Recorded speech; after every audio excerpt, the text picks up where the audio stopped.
The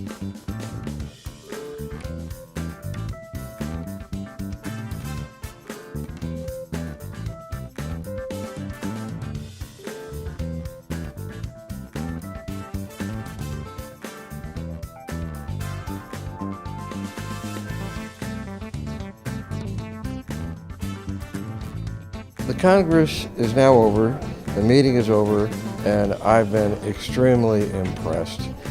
Firstly, I'm very impressed for my first time in Peru at the sophistication, at the extreme quality of what I see going on really in Peru with the IVF doctors and the reproductive doctors.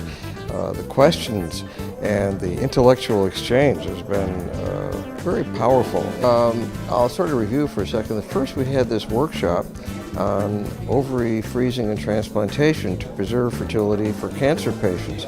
Really very, very important modern issue that everyone's worried about.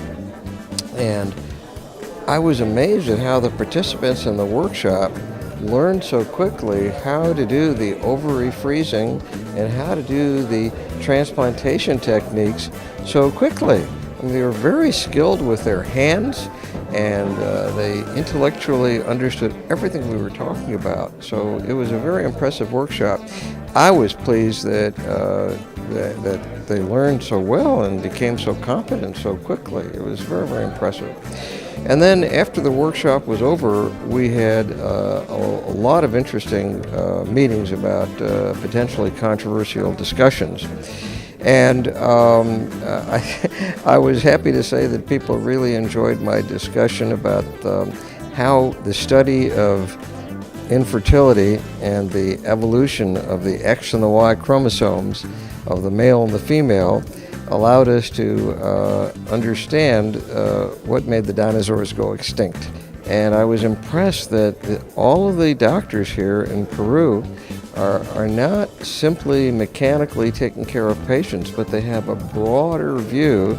And like me, they were very interested in how we can use our science to understand something way beyond our science, which is the extinction of the dinosaurs.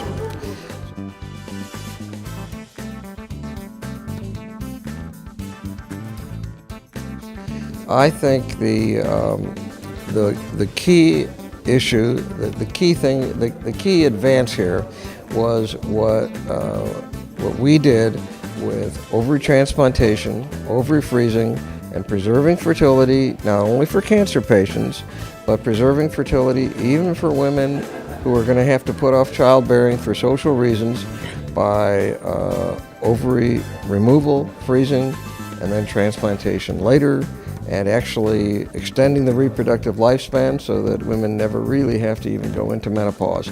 So that was my subject in 3 different talks and a workshop, and so I apologize for appearing not to be modest, but I think that was maybe the most important aspect of the meeting.